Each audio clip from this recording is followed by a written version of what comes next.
మనకంతున్న breaking news చూస్తున్నాం. తెలంగాణలో సర్పంచ్ ఎన్నికలు ఏ విధంగా అయితే జోరుగా కొనసాగుతున్నాయో, అదే విధంగా కూడా ఏపీలో సర్పంచ్ ఎన్నికలకు సర్వం సిద్ధమవుతున్నట్టు తెలుస్తుంది.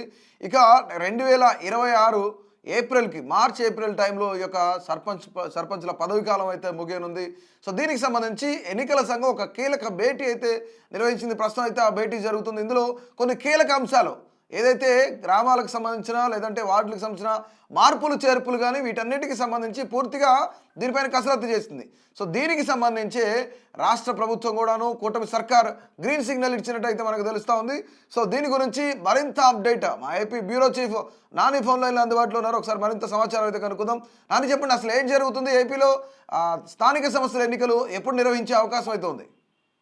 వసంత్, అక్కడైతే ఆంధ్రప్రదేశ్ లో స్థానిక సంస్థల ఎన్నికలకైతే కసరత్తు ముమ్మరంగా జరుగుతుందని చెప్పవచ్చు. ఎందుకంటే అధికార కూటమి ఏదైతే బీజేపీ, జనసేన, టీడీపీ కలిసి ప్రభుత్వం ఏర్పాటు చేసిన తర్వాత స్థానిక సంస్థలపై ప్రత్యేకంగా ఫోకస్ చేశారు. ఇదైతే అక్టోబర్ 22నే ఎన్నికల కమిషనర్ ప్రభుత్వానికి లేఖ రాశారు. ఈ ఖచ్చితంగా స్థానిక సంస్థల ఎన్నికలకు సమయం ఆసన్నమైంది, మనం ఎన్నికలు నిర్వహించుకోవాలని. ఇదే సందర్భంలో రేపు మార్చికి స్థానిక సంస్థల గడువు అయితే ప్రస్తుతం ఉన్న ఎవరైతే పదవీ కాలం ఉందో వారి పదవీ కాలం ముగుస్తుంది మార్చితో. దీంతో ఎంపీటీసీలకి, సర్పంచులకి, ఎంపీపీకి సంబంధించి కానీ, జెడ్పీటీసీలు కానీ వీటన్నిటికీ కూడా ఎన్నికలు నిర్వహించాల్సిన ఏర్పడింది ఆంధ్రప్రదేశ్ లో. కూటమి ప్రభుత్వం కూడా అన్ని చోట్ల ఎన్నికల్లో విజయం సాధించి తన పట్టు మరింత బిగించాలనే ప్రయత్నంలో ఉంది. ఈ ఎన్నికలు కూడా ప్రభుత్వానికి ప్రతిష్టాత్మక మరి ఇటు ప్రతిపక్షంలో ఉన్న వైసీపీ కూడా పట్టు సాధించాలని వస్తుంది. ఎందుకంటే గత కొద్ది రోజులుగా ఎంపీపీల విషయంలో ఎంపీపీల మార్పులు కావచ్చు, అట్లా అసంతృప్తిగా ఉన్నటువంటి జెడ్పీటీసీలు కావచ్చు, ఎంపీటీసీలు కావచ్చు, వీళ్ళందరినీ కూడా పార్టీలు మారటం, కండవాలు మార్చుకోవటం, ఎంపీపీలు మార్చడం, అవిశ్వాస తీర్మానాలు పెట్టడం ఇటువంటి జరుగుతున్న తరుణంలో మళ్ళీ ఎన్నికల ఊపు రావటం అనేది, ఎన్నికలకి శంకారావం పూరించడం అనేది కూడా ఒక కొత్త ఇదిగా చెప్పుకోవచ్చు. దీని తరుణంలో కూటమి ప్రభుత్వం ప్రత్యేకంగా తీసుకుంది వీటి మీద. ప్రత్యేకంగా అధికారులను ఎవరైతే ఉన్నారో ప్రజాప్రతినిధులు వారిని కేటాయిస్తూ బాధ్యతలు అప్పచెప్పి అన్ని చోట్ల కూడా ముందు నుంచే ఎన్నికలకి సమాయత్తం అవుతుంది. అండర్ గ్రౌండ్ లో ఇన్నర్ వర్క్ చేసుకుంటుంది. రైట్. అంటే ఇక్కడ ప్రధానమైన అంశం ఏంటంటే, ముఖ్యంగా కొన్ని గ్రామాలలో మార్పులు చేర్పులు కానీ లేదంటే జిల్లాల పునర్విభజన జరుగుద్ది, ఖచ్చితంగా జిల్లాల్లో కూడా పెంచే అవకాశం ఉంది అనుకుంటున్న తరుణంలోనే దీనికి ఏమైనా అంటే ఎన్నికలు ఏమైనా డిలే అయ్యే ఛాన్స్ ఉందా? లేదంటే ఖచ్చితంగా ఏప్రిల్ లోపే నిర్వహిస్తామని చెప్పేసి ఈసీ కూడా కొత్త కసరత్తు అయితే చేస్తూ ఉంది. కానీ ఏదైతే ఈ మార్పులు చేర్పుల ఎఫెక్ట్ ఏదైతే ఉందో ఇదంతా కూడా గ్రామ పంచాయతీ ఎన్నికల మీద పడే అవకాశం ఉందా? అంటే ఇది ఇక్కడ తీసుకుంటే మనం ప్రధానంగా తీసుకుంటే ఖచ్చితంగా ప్రత్యేక అధికారుల పరిపాలన అయితే ఉండే అవకాశం ఉంటుంది. ఎందుకంటే నిర్ణీత సమయానికి ఎన్నికలు జరిగే అవకాశం కనిపించడం లేదు. ఇక్కడ తీసుకుంటే ప్రధానంగా ఇప్పుడు అమరావతి రాజధాని ఏదైతే ఉందో, గుంటూరు జిల్లాలో అమరావతి రాజధాని ప్రాంతం అంతా ఉంది. గుంటూరు జిల్లాలో కొన్ని గ్రామాలను విలీనం చేయాలని గుంటూరు కార్పొరేషన్ లో కొన్ని గ్రామాలు విలీనానికి అయితే నోటిఫికేషన్ జారీ చేశారు. దానికి సంబంధించి గ్రామ సభలు జరుగుతున్నాయి. అయితే మెజారిటీ కార్పొరేటర్లు కూడా దీన్ని నిన్న జరిగినటువంటి కౌన్సిల్ వ్యతిరేకించారు. గుంటూరు కార్పొరేషన్ కౌన్సిల్ సమావేశంలో ఇవి ఇప్పటికి ఉన్న గ్రామాలకే సౌకర్యాలు కల్పించలేకపోతున్నాం, మళ్ళీ విలీనం అంటే కష్టమని చెప్పని దీంతో వాయిదా పడింది. అది ఇట్లాంటి ప్రక్రియ రాష్ట్రంలో అన్ని చోట్ల జరుగుతుంది. మున్సిపాలిటీల్లో, గ్రామాల్లో కొన్ని గ్రామాలు విలీనం, కొన్ని గ్రామాలని మార్పులు చేర్పులు చేయటం ఇటువంటి.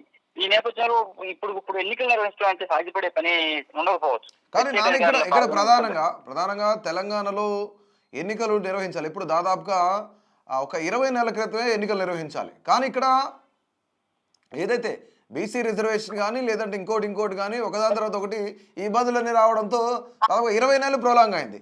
సో, ఇలా ప్రొలాంగ్ అయ్యే అవకాశం ఏపీలో కూడా ఉందా? అక్కడ కూడా ఇప్పుడు బీసీ నినాదం అనేది కూడా వస్తుంది, అక్కడ కూడా రిజర్వేషన్ అనేది. సో, కూటమి సర్కారు ప్రచారంలో కూడా బీసీలకు మేము రిజర్వేషన్ కల్పిస్తాము, ఎక్కువ స్థానాలు కల్పిస్తామని చెప్పారు. సో, ఇది ఎంతవరకు వర్కౌట్ అవుతుంది? అసలు ఏప్రిల్లో ఎన్నికలు అనేది ఎంతవరకు వర్కౌట్ అవుతుంది?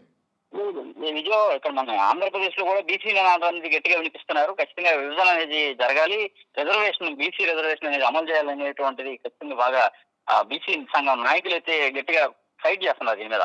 ఇదే సందర్భంలో కూటమి ప్రభుత్వం కూడా కొన్ని హామీలు అమలు చేయాల్సిన పరిస్థితి ఉంది. ఇప్పుడు ఎన్నికలు వెళ్తే ఆంధ్రప్రదేశ్ లో రూరల్ లో పట్టు సాధించిన పార్టీ అధికారంలోకి వస్తుంది అనేటువంటి ఫస్ట్ నుంచి ఉన్నది. దీంతో రూరల్ మీద ఎక్కువ గతంలో జగన్మోహన్ రెడ్డి ప్రభుత్వం, వైసీపీ ప్రభుత్వం అధికారంలో ఉన్నప్పుడు రూరల్ మీద పూర్తిగా పట్టు సాధించింది. ఎంపీపీలే కావచ్చు, జెడ్పీటీసీలే కావచ్చు, పూర్తిగా మున్సిపాలిటీలే కావచ్చు, అన్ని కైవసం చేసుకోండి.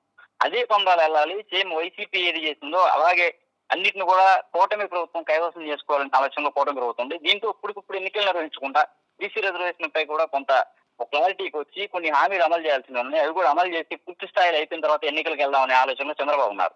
రైట్. అంటే ఇప్పుడు ప్రధానంగా ఒక అంచనాకు వస్తే కనుక ఆంధ్రప్రదేశ్లో స్థానిక సంస్థల ఎన్నికలు ఎప్పుడు జరిగే అవకాశం ఉంది అంటే ఏప్రిల్లో ఖచ్చితంగా మనం చేయాలి, ఎన్నికలకు వెళ్ళాలి అని చెప్పేసి ఇటు ప్రభుత్వం కానీ లేదంటే ఇటు ఈసీ కానీ భావిస్తూ ఉంది. కానీ ఎంతకాలం బట్టే అవకాశం ఉంది ఫైనల్గా?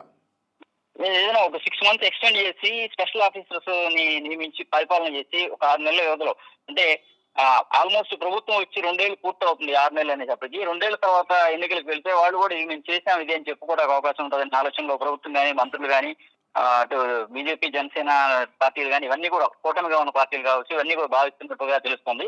దీంతో ఒక 6 నెలలు ప్రత్యేక అధికారుల పరిపాలనలోకి తీసుకెళ్లి 6 నెలల తర్వాత ఎన్నికలకు వెళ్దాం అనే ఆలోచనలు అయితే ప్రభుత్వం ఉన్నట్టుగా తెలుస్తుంది. Right right, thank you Nani.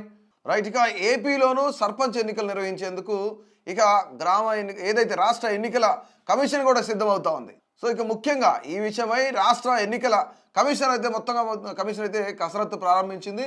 ఈ మేరకే ఉన్నతాధికారులు ఎవరైతే ఉన్నారో ఎస్ఈసి కమిషనర్ నీలం సాన్హి కూడా ఈ యొక్క సమీక్షా సమావేశం నిర్వహించారనమాట. పంచాయతీలు మున్సిపాలిటీల పదవి కాలం ముగుస్తుండటంతోనే ప్రత్యేక దృష్టి సారించింది. అయితే ఇక్కడ మున్సిపాలిటీలు కార్పొరేషన్ల పదవి కాలం మార్చిలో ముగినుండగా ఏప్రిల్తో సర్పంచ్ల పదవి కాలం అంటే కేవలం 1 నెల వ్యవధిలోనే ముగిరుందనమాట. అయితే ఇప్పటికే గ్రామ పంచాయతీల విభజన కానీ మార్పులు చేర్పులు కానీ కూటమి ప్రభుత్వం పూర్తిగా గ్రీన్ సిగ్నల్ ఇచ్చేసింది. ఈ మార్పులు చేర్పులు ఏదున్నా సరే గ్రామ సభల్లో నిర్వహించుకోండి అని చెప్పేసి. అయితే ఏపీ ప్రభుత్వం గ్రామ పంచాయతీల విభజన పునర్నిర్మాణం పైన నిషేధాన్ని తాత్కాలికంగా ఎత్తివేసిందనమాట. ఈ మేరకు పంచాయతీరాజ్ శాఖ ముఖ్య కార్యదర్శి శశిభూషణ్ కుమార్ కూడా సంబంధిత ఉత్తర్వులు కూడా జారీ చేశారు. స్థానిక సంస్థల ఎన్నికల నేపథ్యంలోనే పంచాయతీలను విభజించడం, విలీనం చేయడం, అలాగే ఇక్కడ ముఖ్యంగా పురపాలకాల్లో ఏదైతే ముఖ్యంగా కలపడం, వీటన్నిటిని కూడా మున్సిపాలిటీలు కలపడం కూడా మార్పులు చేర్పులు ఈ తాజా ఉత్తర్వులన్నీ కూడా అవకాశం కల్పించాయన్నమాట. అయితే గ్రామ పంచాయతీల పాలకవర్గ సభ్యుల తీర్మానాలు ఏవైతున్నాయో అయితే గ్రామ సభ్యుల ఆమోదం కూడా ఈ ప్రక్రియ కొనసాగుతాను ప్రస్తుతం అయితే గ్రామ పంచాయతీలకు సంబంధించి ఆంధ్రప్రదేశ్ ప్రభుత్వం కీలక నిర్ణయం తీసుకుంది కూడా. గ్రామ పంచాయతీల విభజన పునర్నిర్మాణంపై నిషేధాన్ని తాత్కాలికంగా ఎత్తివేసింది కాబట్టి ఈ మేరకు పంచాయతీరాజ్ శాఖ ముఖ్య కార్యదర్శి కూడా సంబంధిత ఉత్తర్వులు జారీ చేసిన విషయం మనకు తెలిసింది. అయితే ఇక్కడ ముఖ్యంగా నవంబర్ 27న ఈ యొక్క ఏదైతే ఉత్తర్వులు ఉన్నాయో అవి జారీ చేశారనమాట. ముఖ్యంగా తదుపరి ఆదేశాలు ఇచ్చే మేరకు అన్నీ కూడా అమల్లో ఉంటాయని చెప్పారు. ఈ మేరకు చర్యలు చేపట్టాలని రాష్ట్ర పంచాయతీరాజ్ గ్రామీణాభివృద్ధి శాఖ ముఖ్యంగా అన్నీ కూడాను ఆదేశాలు కూడా జారీ చేశారు. అయితే స్థానిక ఎన్నికలకు ముందు గ్రామ పంచాయతీల్లో గ్రామాలను విలీనం చేయడం, సో ఇక్కడ ఎంపీటీసీలు కానీ జడ్పీటీసీలు కానీ పంచాయతీ గ్రామ సర్పంచ్లు కానీ వీళ్ళందరికీ సంబంధించి 2026 మార్చి నాటికి వాళ్ళ యొక్క కాలపరిమితి ముగుస్తుంది. దీంతో ఎన్నికల నిర్వహణకు రాష్ట్ర ఎన్నికల కమిషన్ కూడా సిద్ధమవుతోంది. ఈ క్రమంలోనే ప్రభుత్వానికి రాష్ట్ర ఎన్నికల కమిషనర్ అక్టోబర్ 22నే లేఖ రాశారు. గ్రామ పంచాయతీ విభజనపై ఉన్న ఒక నిషేధం ఏదైతే ఉందో దాన్ని ఎత్తేయాలి అని చెప్పేసి లేఖలో పూర్తిగా పేర్కొన్నారనమాట. అయితే ఇక్కడ ఈ లేఖపై ప్రభుత్వం సానుకూలంగా స్పందించింది కూడా. గ్రామ పంచాయతీలకు సంబంధించి విభజనపై ఉన్న నిషేధాన్ని కూడా ఎత్తేసింది.